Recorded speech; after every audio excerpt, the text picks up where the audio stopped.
Welcome to Seven Trumpets Prepper, and in this video today I'm going to talk to you about a very important topic when it comes to prepping as a community, and that is forming a MAG.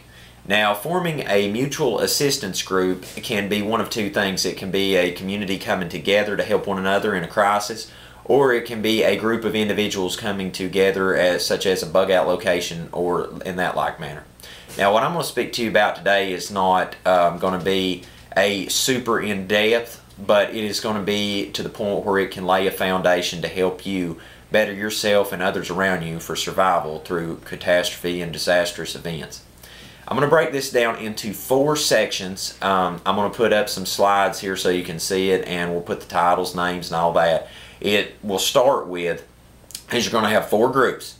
It's going to be food production, utilities, medical, and security. Now, the reason I broke that into 4 groups is that's the 4 most crucial groups of a MAG. And not only that, within that you'll find all the subcategories that you need of people to help make it work. To begin with, food production. Whenever you go to looking for someone for your MAG and bring them into the group, and to find someone to help you produce food, the best person to look for is someone that has had plenty of years farming. Now, this could be growing crops, beef cattle production, dairy cattle production, raising goats, chickens, sheep, and the like manner. Now, if you can find someone like this, you've truly found a gold mine, because the rarity of farmers these days is pretty rare. It's like finding gold. So once you've leveled that out, if you've found a farmer, you're doing great from right there. But if you can't find a farmer, the next thing to look for is someone that has some skills in aquaponics, or in what I call city farming. I mean, no slanderous to anyone that lives in the city. What I mean is someone that can grow a small garden, or in a city small confined space can grow some type of crop production. This is someone to look for also. Food production is very important because we're going to be living in a world that doesn't produce anything for us anymore. We're going to have to produce it for ourselves, so we need to know from the foundation up how to grow these things or raise the livestock. Now, moving from food production, we're going to go into what I would label is the medical field. And in the medical field, the first thing you're going to want to look for is a ER doctor. Now remember, all these points that I'm bringing out are my personal opinion. I don't have a PhD in this, but this is just from seeing others and personal experience. Is you want to find an ER doctor if at all possible, because an ER doctor has seen the worst things come in and the worst things happen to people. Okay, a normal doctor usually does operations on certain specific things. An ER doctor has to see it all. Okay, the following after that, if you can't find an ER doctor, the next would be a normal practitioner doctor that, you know, handles quite a few things. That would be a very positive person to find. Under that, the next would be a surgical tech, or someone that works in the ER room. Under this would be a RN, a registered nurse, or someone that works in nursing, a laboratory technician, because these people have a level of skill working with people and know some of their needs, and not only that, many technical things that most people wouldn't know when it comes to the medical field. Following this would be a pharmacist. Now, if you can find a pharmacist that works in what is called a compound pharmacy, would be very good. Because once again, we're going to be living in a world that doesn't produce something, but we're going to have to produce it for ourselves. Therefore, a compound pharmacist knows how to take certain things and put it together to make the medicines people need. And this will be very useful when that time comes. Now, moving from the medical field, we come to utilities. When it comes to utilities, once again, Bear in mind, we're going to be living in a world that doesn't hang transformers on the line anymore and doesn't keep the power going.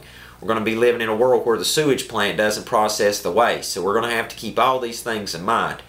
Now, to begin with, the best person for utilities would be an industrial maintenance technician. Here is why. Most people know how, whenever you find someone that works in the industrial field and utilities, they know how to put the equipment up and they know how to install the equipment, but most do not know how to maintain the equipment. A maintenance personnel worker knows what the equipment is, knows how to install the equipment, knows how to dismantle the equipment, and knows how to make it work again. These people are priceless as gold. Okay? To find one of these people is very important because they will know how to keep the grid running off the grid. What I mean by that is these are the people that will help you keep your gasifier running, will help you keep your generator operating, will help keep your solar panels wired in on your 12 volt, 24 volt, 36 or 48, however you have your electrical wired up. These are the people that will know a schematic sheet like it was an instruction manual for a Lego toy. I mean, these people are going to know things that most people wouldn't even have a clue on. If you can find an industrial maintenance technician, that's the most important person you can get for your utilities, in my opinion.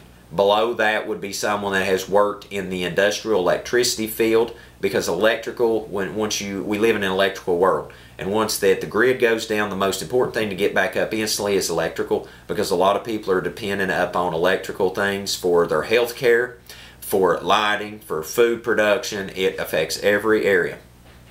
Now, below this, the next person that I would put on the list is an industrial maintenance engineer, a person that does engineering such as goes in and inspects buildings and oversees the industrial maintenance technicians, because this person has a wide field range of industrial maintenance but doesn't exactly have the hands-on technical skills, but at least knows the field. Under this, I would get someone that works in an industrial equipment applications. Because the person will know industrial electrical, industrial pulleys, gears, gear reduction. They'll know everything from engines to transmissions. They'll know how to keep power going. They'll know how to repair equipment and engines. They'll know how to keep your tractors running, your car running, keep your gasifier running. These people are very useful to have around. Now, below this, I would seek for someone that has a military background in engineering, because this person has not only seen the worst side of humanity in wartime, but has also seen how to make it work in the worst situations.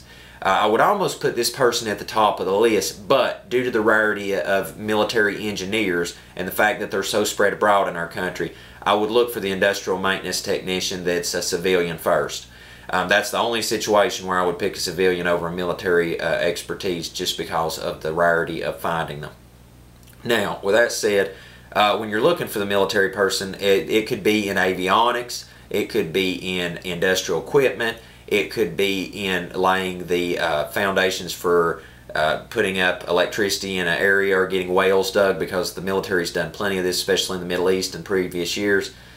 Following this, I would find someone that is worked for the electric company, the phone company, the sewage power plant, either one of those, because these people have had some technical skills and can sharpen up their others, because I'm sure they've seen them in the field that they're in. Because you will need to keep your power running, and you will need to dispose of your sewage or waste, such as a latrine or something like this, which anybody can dig that, but the point is these people know how, they keep these things in mind and know how to eliminate the worries of the situation. Now, with all that said, in the utility field, we move to security. This is a no-brainer for many people, because the number one person that you would want to recruit is a ex-military, a veteran from a foreign war, because they have seen the absolute worst side of humanity. They have seen death and destruction on a scale that no man should ever have to see. And because of this, their mentality and their level-headedness will help secure the survival of many others around them, but they will keep the mentality that's necessary to protect other people around them in their community. Now, below this, I would seek for someone that has military training. If you couldn't find a veteran, because they have had the necessary skills to know what to do in a combat situation. Because there will be marauders. If this government fails, which I fear greatly that we as in the United States of America and not only many countries around the world will be in deep desire of trying to hold the government together once the Seven Trumpets revelation begin. Not to mention if something nuclear fallout or something like that happen in our country. There's going to be marauders, and we need to be able to protect our communities, and not only that, our MAGs and ourselves as individuals. A military veteran has the skills necessary to show that. Not only that, someone has had military experience. Below this, I would seek for someone that is a law enforcement officer or a border patrol agent or FBI, NSA, CIA, which these would be rare to find if you live in the lower southeast or Midwest. To the west coast or the northeast, you may be able to find those very easily. But those are people that I would seek for because they've seen how a situation can get out of hand very quickly.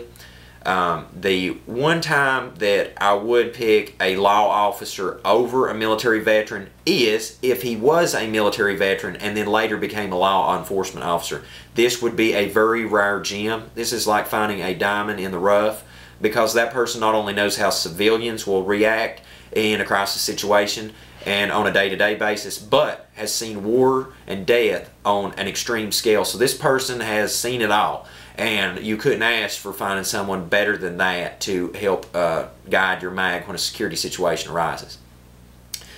Below this, I would, if you couldn't find a military veteran or a police officer, I would look for someone in the State Guard, which, granted again, this may be a prior police officer or a military veteran. Below this, I would look for someone that has many skills in hunting, that has hunted in multiple terrains, that has hunted from one side of the United States to the other, maybe in the desert one day, in the woods another time that they went hunting, because they know how to properly field a weapon. And yes, I said weapon because a firearm is a weapon. Only here in America do we have to be politically correct. So a firearm is a weapon. So when the time comes, you will need someone that knows how to use a weapon. So this is who I would seek for. Now this has been a very deep breakdown, I know, but this is something that's very important. If you want to get a MAG together, if you want to get people together that's going to help save each other's lives, these are the people to seek for. Now you might not be able to find all these people. And granted, that's just the situation that we live in. You know, resources are just the same with food as it is with people. You only have so many. But this is something to give you a shopping list to look for. I hope this has been a help to you.